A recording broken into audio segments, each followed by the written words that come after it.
listening to Give God 90, where we're not afraid of the tough biblical questions, because we will dig through the language, the culture, and the history to find the truth revealed in the words of our Creator. Hello, everyone. Thank you for letting us spend some time with you today. I'm being carefully monitored and supervised. Yes, you are. Hello, everyone. Thanks for joining us. And I might need it. Nothing? No comments? No smart remarks? Not right yet. If you like what you hear, those share buttons work really good. It's probably how you come to find us, because somebody hit those share buttons and did all the things and made it easier for you to find us. So do somebody else a favor and like and share and all that good stuff. If you haven't been to givegod90.com lately, it's been a couple of weeks since I've updated that, so it's okay. But if you haven't been there, you might want to check that out. There's some good stuff on there. Also, authorjerrymitchell.com is available. That's where you can buy the books. So give that a check. There's some interesting reviews on there. Interesting. Before I get into what I want to talk about today, I saw something yesterday that's kind of, I don't know if I want to say troubling, but it kind of is. The United Methodist Church, of course, divided a couple of years ago now, and in the fallout of that, they have decided that it would be a good idea, and they're going to the extremes first, okay? But what they're doing is the churches that either don't agree with them or are really too far the other way, they are now disassociating themselves. But the way the United Methodist Church works is when you become associated with the United Methodist Church, and you became associated with the United Methodist Church years ago, you basically gave them the building, all the property that goes with it. And then you paid they call it apportionments, but it was a church tax that you paid every year to be a member. And this is for the whole church, okay? Not the individual members. This is for the whole church. So now, because they're in some financial conundrums, to put it mildly, what they're doing is they're going to the extreme churches, and they are removing their affiliations, and they are confiscating their property. There was one particular church mentioned, and I know this is not the only one, but prior to the church becoming associated with the United Methodist Church, they had, completed the mortgage on their building. It was theirs. They owned it. And now the church, the United Methodist Church, is taking that building, property, and everything away from them, including the graveyard, I believe. So,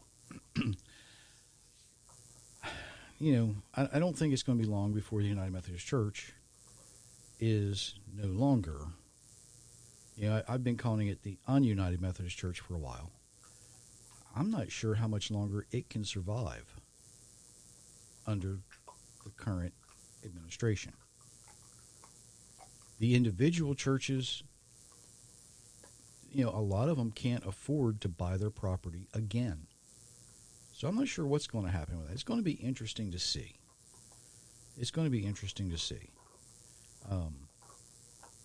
There's a lot of people out there. I know several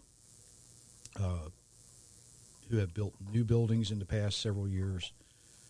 Some huge, almost, you might consider them mega complexes. And they are on the extremes. So, they might be in the crosshairs. It's a possibility. But we'll see what happens. But anyway, on to what I want to look at today.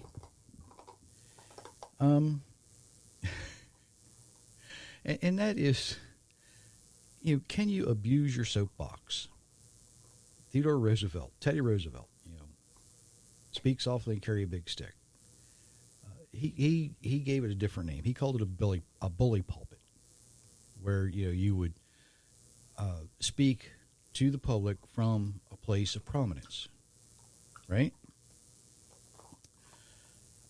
Are you abusing it? Seriously, are you abusing it? Dr. Sean Greener, who we've been on his show. He's interviewed us for his YouTube show, True Word Faith for Life. I will try to remember and put a link to that in the comments. I think he's the first who coined the term religious Rottweiler. Okay? And with good reason. With very good reason. He uses this to describe the way that some people, thankfully not all, they come across as aggressive and really unfeeling when they either try to spread the gospel or they attempt to promote their denomination's points of view. They are the aggressors. And we probably all know somebody like that, right? I often use Dana Carvey's character of the church lady from the Saturday Night Live TV show as an example of this. But even that character is tame compared to some of the folks that we've met.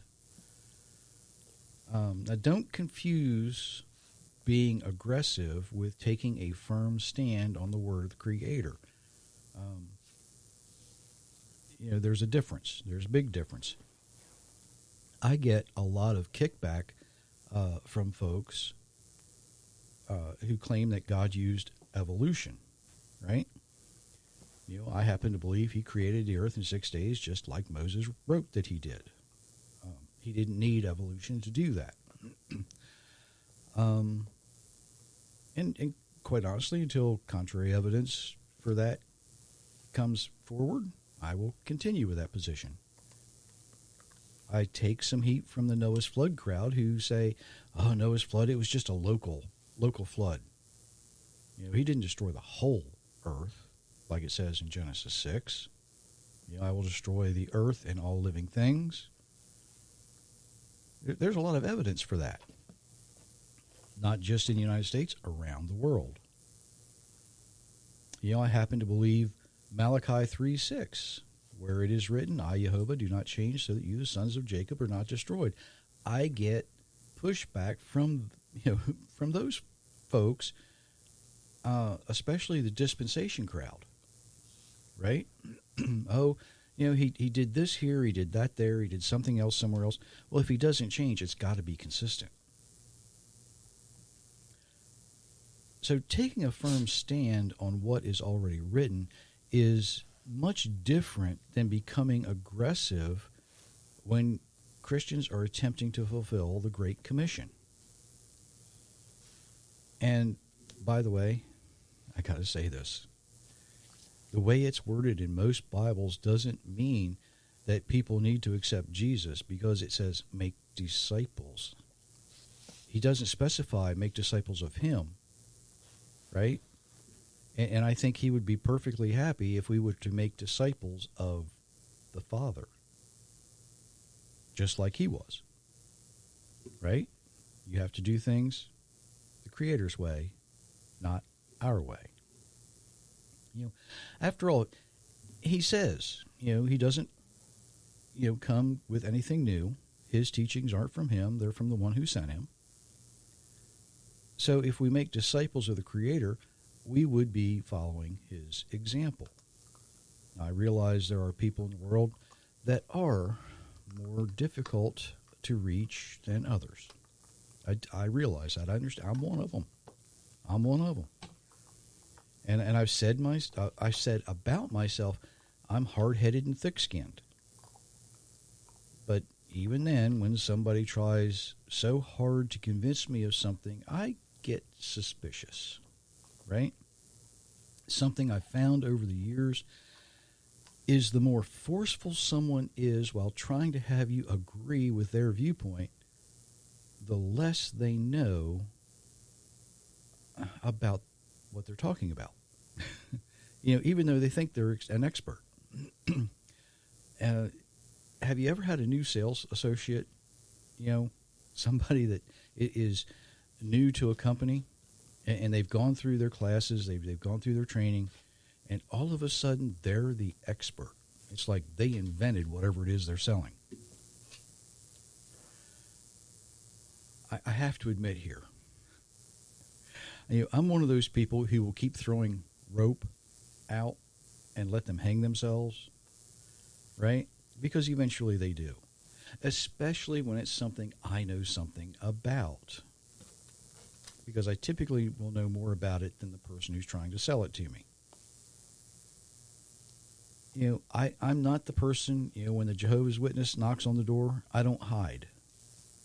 I open the door, invite them in, and ask them questions, let them give their spiel, and I can, depending on how they come across, I can either send them back to their elders to ask more questions, or you'll find them curled up in a ball somewhere, wondering why they ever knocked on my door, right? Now, I'm not going to guess why some people who take this aggressive approach, I'm not going to guess why they do it. There could be a lot of reasons why they do it.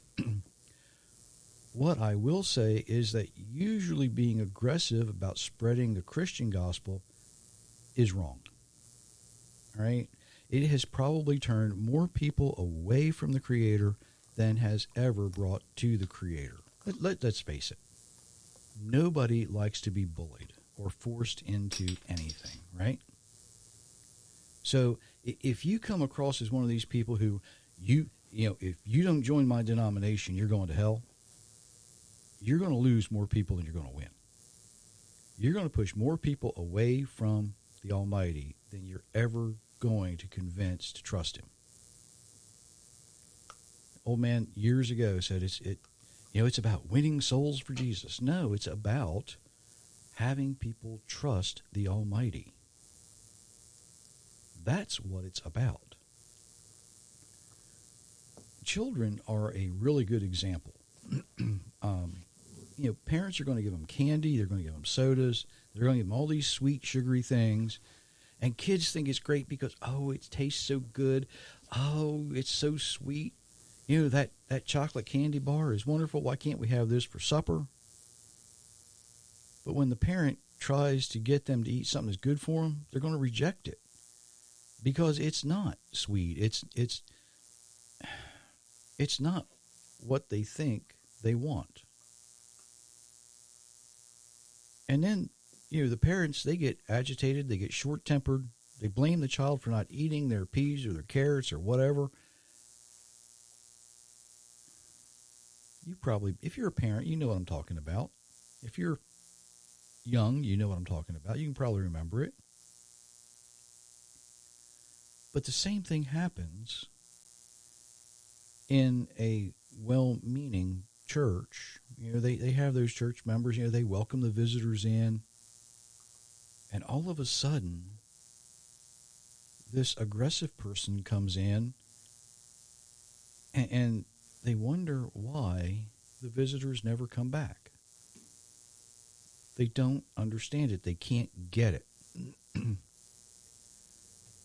But what's worse is when an aggressive Christian meeting someone new, and the very first words out of their mouth, they meet somebody new. It's not, hello, nice to meet you. It's, are you saved? Believe it or not, that was Myra's mother's first words to me. Put me in kind of a spot, right? You can imagine this. Here I am.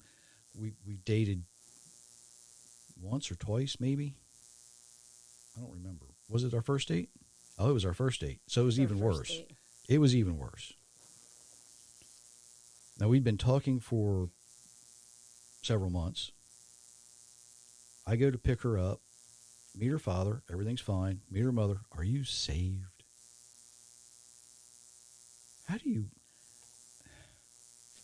Why would you even go there the first time you meet someone?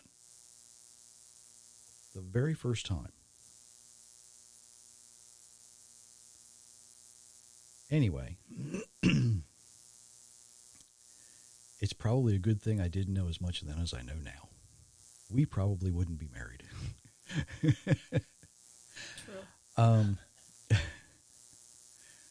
Now, I don't get asked that question very much since we started this podcast and I've published my books because people know better.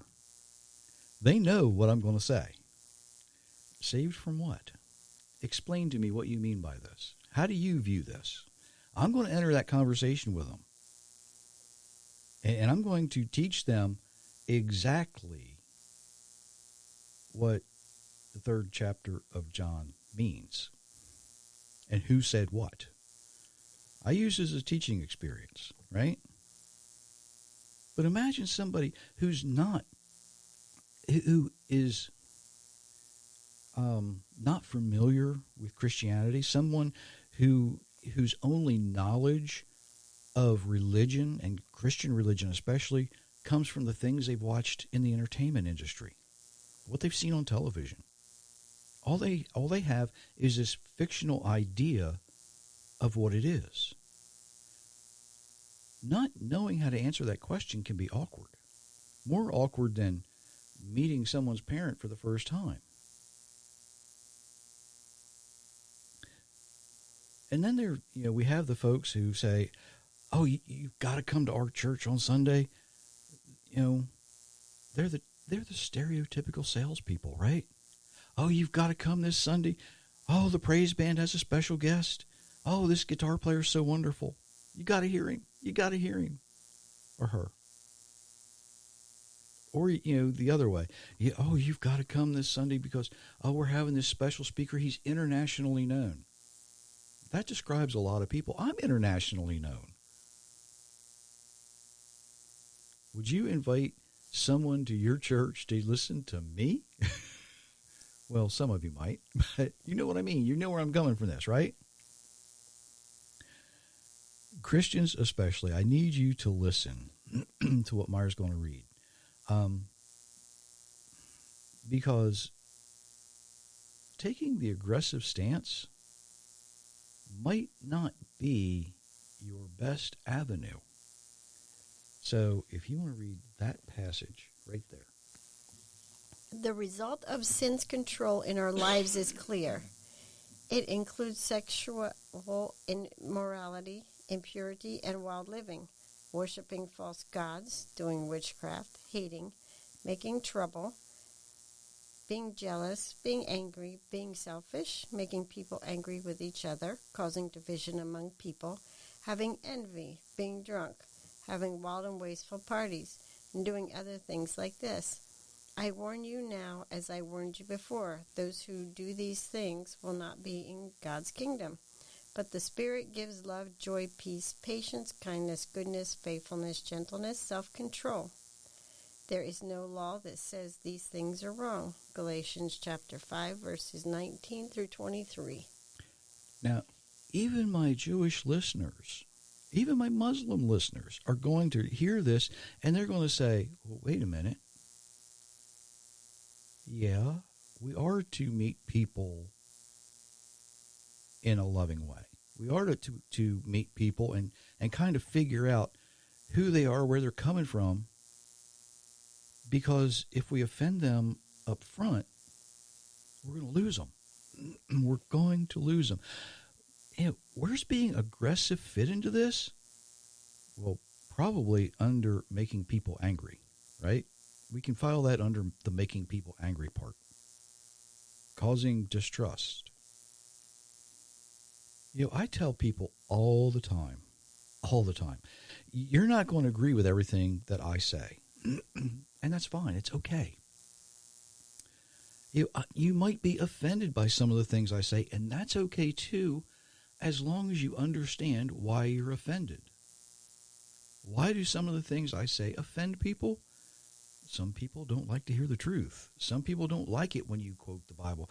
One of the greatest compliments I got was somebody who was trying to put me down. They say, you read the Bible like it's real. Well, yeah, I do. Because I happen to believe it.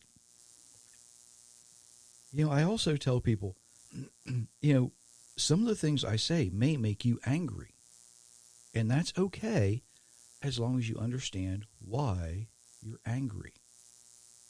Are you actually angry at me for quoting Scripture, telling you what the original says, the way it was intended in the original language, in the original context? Or are you angry because somebody you trusted told you something different? You see, you have to understand why you're angry. You have to process those things, and you have to figure it out. I don't mind people being upset with me, especially if they know why they're upset. Now, I do get a little annoyed, okay? And I admit this, I get a little annoyed when somebody is mad because they think something I said conflicts with the Bible. Because I try very, very, very hard to make everything I say agree with what's in the Bible. If you could see the books behind me, you understand. I've got, I don't know how many different translations. I don't know how many different reference books, but my bookshelves are filled with those things. And I dig, and I dig, and I dig to make sure that everything I say, it might not agree with the traditions, and I hope it doesn't always agree with the traditions, but it's always going to agree with the original context. And it is annoying when people would rather believe their traditions and their legends than what actual real history and the Bible has to say. Because real history and the Bible agree. Now, when I say real history, I'm not talking about most 8th grade textbooks. Okay? I'm not talking about a lot of books that preachers write either. I'm talking about real history. What we can trace back through the archaeological evidence, through going back through the old manuscripts, that kind of thing. That's what I'm talking about. Real history agrees with the Bible.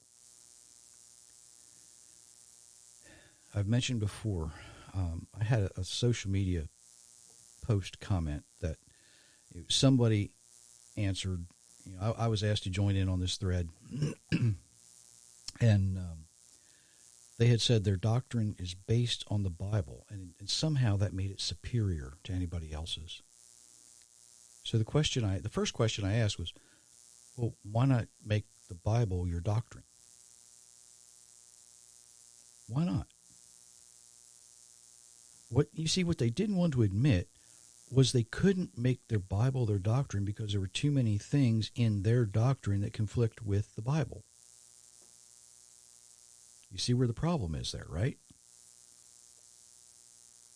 So after several comments, I finally figured the easiest way to end this was to simply write, the Satanic Temple's doctrine is also based on the Bible. Should we follow that as well? That was the end of the conversation. And by the way, the Satanic Church's doctrine is based on the Bible. Where do you think we get the name from? It is simply there. My point, though, is simple. Okay, if you're going to get up on a soapbox or stand in a bully pulpit, if you're going to try to convince people that they should at least try seeing your viewpoint, you're not going to win people if you're aggressive. If you're going to attempt to get people to look at God the way you do, and you present yourself as aggressive or superior, you're going to fail every time. I've told this story before. A few years ago, when we lived up on the East Coast, there was a pastor from the church down the street, and he came down and knocked on the door, and he had a petition opposing a restaurant that was going in next to the church. And I asked why. He said, well, they're going to serve alcohol there. We don't believe in that. That's fine, but I'm not going to sign your petition. Why? I said, well, I happen to know that the person who owned that piece of property offered to sell it to the church at an extremely reduced rate. And you refused. You rejected it. So now, here's this new owner comes in. He has something he wants to do with his property, and you're opposed to it when you've already rejected purchasing the property at many fewer dollars than this person did. And finally, in the course of the conversation, I was thinking about it. So the next day I called him. And I said, why exactly are you so opposed to this restaurant being there? I understand you don't want them selling alcohol, but why? He says, well, we don't want those people there. And it struck me funny. He says, there's going to be drunks there, and there's going to be this type of people there, there's going to be that type of people there. And we just don't want those people next door to the church. So I asked him a simple question. I said, the good Lord has gone to so much trouble to bring sinners within inches of your door. And you don't want these people? He said, no, we don't want them. That is the epitome of arrogance right there. Well, the restaurant was built, and shortly after it opened, there was a significant decline in the amount of drug trafficking being done in the church parking lot. And when I say significant, I mean significant. Later, the church sold actually a piece of adjoining property to the restaurant. It was about, 2 years later? Something like that? Something like that. And now the plans are, and they're working with the city in that area to build another church just on the other side of the parking lot, because the building they're in it's old and it's dilapidated. It's falling apart. Now, I don't know, and I'm not taking any credit for this at all, but by me not signing that particular petition, a lot of other neighbors didn't either. And a lot of the other neighbors have realized having that restaurant there actually improved that neighborhood. It really, really did. Even though they sell, they might sell beer and wine and that kind of thing, it actually improved the neighborhood because the traffic that it brings in and out is consistent. I think they close at 9 o'clock at night. I mean, it's not like an all-night bar. And it's a family-oriented thing. They have stuff for children outside, so it's a family thing. It's not just even before COVID, they had outdoor places where kids could play and that kind of thing. So it was a very family-oriented restaurant. My point is, should the church be so aggressive as they don't want people? That's not only aggressive, that's arrogant. If you're not perfect, we don't want you? Where's that found in the Bible? I don't know. I can't find it. And I've looked at it in a couple different languages and a lot of different translations. It's possible to make a difference when you take a stand, especially when you're standing on the Word. There's things there, and I didn't realize it at the time, but yeah, I was kind of looking. When Abraham negotiated for a place to bury Sarah, it's kind of the same thing. Kind of the same thing.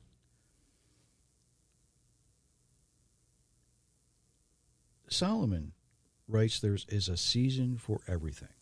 Sometimes there is a season for aggressiveness. There are some people you kind of have to speak harshly to. But when you do it in such a way that they understand you're simply trying to make a point. You're simply trying to say, hey, wake up. If you've ever watched a group of rabbis talk about something in Scripture, you would think that they're going to kill each other by the time they're done. But it's okay, because what they're doing is simply saying, no, you look at it from this point of view, look at it from that point of view, look at it from this way. And before it's over, they're looking at each other going, okay, I can see where you see this, and I don't see it that way. If you really, really want to cause commotion, ask them about almond milk. That was funny that day. I was sitting at a table with a group of rabbis and asked. I said, I've told this before. But here's the thing. Knowing when to be aggressive, knowing when to be gentle, knowing when to, maybe I should say when and how to present yourself, comes with experience. And there's a lot of new folks out there who they get excited, and I'm glad they're excited. But at the same time, you've got to have the knowledge and the experience to go with it. So, Christians, do yourself a favor. Stop being aggressive. Stop being the religious Rottweiler. Stop abusing the soapbox. Stop abusing the bully pulpit. Stop abusing the people who don't see things through your worldview. You're not going to change someone by attempting to force them to see things your way, especially when you're consistently showing the spirit that you have. It's not going to allow you into the kingdom of God. It's just not. You might get to decide who becomes a member of your church, but I'm going to say something that might make you mad. Okay? There's your warning. Our Creator chooses who enters the New Jerusalem. He's the one who chooses whose name gets blotted out of his book. That's exactly what he tells Moses. It's his choice, and you can look that up in Exodus 32, by the way, if you're keeping score. We should be living the way we are designed as an example for others. When we present ourselves as joyful and peaceful in the midst of chaos, people are going to look at that and they're going to go, how can you act like that when everything's falling apart around you? When we answer, we don't need to preach or be aggressive. We simply express our desire to love the Creator of the universe with everything we have and love our neighbor as ourselves. There is a phrase that's often attributed to St. Francis of Assisi, although he never said this, okay? And it's preach the gospel and use words if necessary. He never really said that. I can't find exactly where it comes from, where it originated, but I'm going to take some poetic justice here for just a second, and I'm going to say this. Practice the Creator's words all the time. Use your own words only when necessary. Practice the Creator's words all the time, but use your own words only when necessary. So keep that in mind. I'm not sure if there's going to be a podcast on Monday or not. It kind of depends on a couple of things. But if there is, there will be. If there's not, there won't be. That's pretty clear, I guess. And mud. But there will be one next Thursday. So, boy, you can tell just how committed I am. We'll try. I'm just not sure. Because there's something I'm working on, and I'm not sure it's going to be ready. That's the reason, okay? That's the reason. But until next time. Until next time. We wish you many, many blessings, everyone. Absolutely.